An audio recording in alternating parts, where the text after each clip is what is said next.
ज्योतिष शास्त्र में एक ज्योतिषी पूरे अपने अनुसंधान को लगा करके किसी व्यक्ति की कुंडली का अध्ययन करता है। अध्ययन करने के उपरांत वह उस व्यक्ति के जीवन की समस्याओं को समझने की कोशिश करता है और समझते हुए उसका कोई सल्यूशन देता है। आज के समय में ऐसा देखा जा रहा है कि लोगों का विश्वास ज्योतिष शास्त्र के ऊपर से कम होता जा रहा है और ऐसा भी देखा जा रहा है कि बहुत सारे लोग जब भी अपने जीवन में परेशान होते हैं तो अपने परिवार या कुटुंब में जिस भी ज्योतिषी की सलाह ली जाने का विधान है उसके पास भाग कर जाते हैं। ये दो स्थितियों के लोग देखे जाते हैं। यानी कि ज्योतिष विद्या के अंदर हर व्यक्ति का विश्वास है, श्रद्धा है, आस्था है, लेकिन कई बार ठीक तरीके का परिणाम न आने के कारण उनकी ये आस्था डगमगा जाती है। ऐसा क्यों होता है, ये बात सोचने के लिए हमको विवश करती है, क्योंकि जब कोई ज्योतिषी आपको कोई भी उपाय बताता है तो आप सिर्फ ये मान के चलते हैं कि हम ज्योतिषी के पास चले गए और हम उससे मिल आए और हमारी सारी समस्या ठीक हो गई। ऐसा नहीं है। ज्योतिषी एक डॉक्टर की तरह है जिसने आपको एक प्रिस्क्रिप्शन दिया है जिसके तहत वह कुछ पूजा उपचार करने की सलाह दे रहा है। कई बार ऐसा होता है कि एक ज्योतिषी आपको ये कहता है कि आप पहले यह पूजा करा लें, इस ग्रह की शांति करा लें, फिर आप इस रत्न को धारण करें और फिर मुझे उसके बारे में बताएं कि आपको कैसा अनुभव हुआ। लेकिन लोग पूजा कराने के चक्कर में नहीं पड़ते हैं, क्योंकि जब पूजा कराने की बात आती है तो वहां पर ग्रहों की शांति आती है। जब ग्रहों की शांति के विषय में चर्चा होती है तो लोग उस विषय को इग्नोर कर जाते हैं या भूल जाते हैं और अपने मन से हटा देते हैं। ग्रह की शांति की जब बात आती है तो इस कारण भी इस विषय को हटा दिया जाता है, क्योंकि जब भी किसी वो कर्मकांडी पंडित के संपर्क में आते हैं तो वह ऐसी कोई दक्षिणा की मांग कर देते हैं जो उन्हें बहुत महंगी लग रही होती है। इस कारण भी वह इस उपचार को ठीक तरीके से नहीं करते हैं।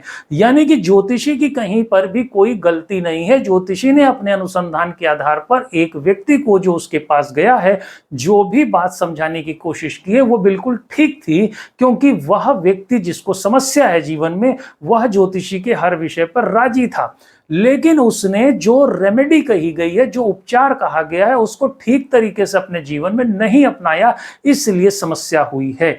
और दूसरा यह भी देखा जाता है कि लोग उपचार को बस 1 या 2 बार करते हैं और समझते हैं कि समस्या हल हो जानी चाहिए, और अगर समस्या नहीं हल हुई है इसका मतलब ज्योतिषी खराब है।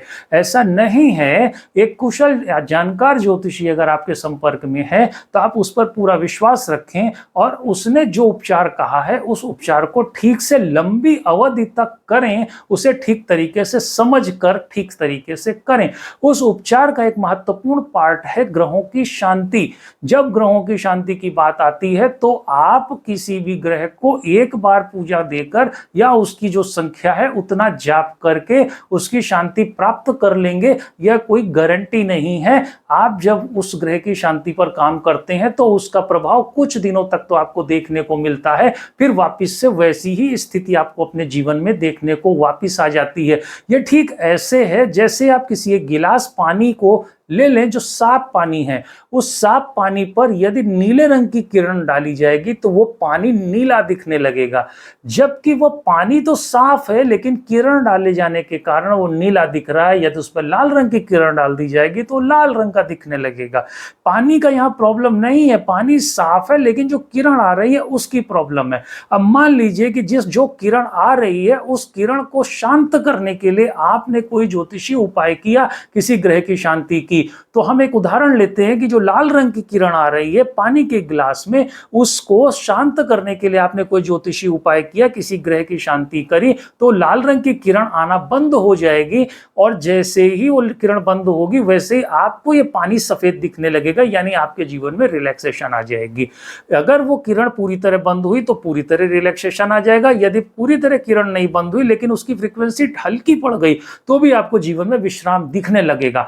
लेकिन यदि आपने मंत्र जाप और जो भी ग्रह शांति का उपाय दिया गया है वह पूरी तरीके से रोक दिया, थोड़ा ही रिलैक्स आने पर, तो थोड़े दिनों के बाद वो किरण फुल फ्लैश तरीके से फिर आपके जीवन पर आने लग जाएगी और आपको फिर से पीड़ित करेगी। और यह जो ज्योतिषी कर्मकांड का उपाय है, इस कर्मकांड का सबसे महत्वपूर्ण पार्ट मंत्र जाप से ज्यादा हवन है।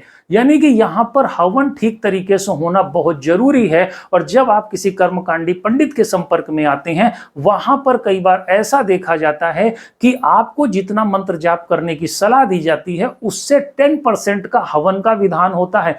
यदि आपने किसी मंत्र का 100 माला का हवन किया है, जाप किया है, यदि आपने किसी मंत्र का 100 माला का जाप किया है तो उसमें 10 माला का हवन निकलता है।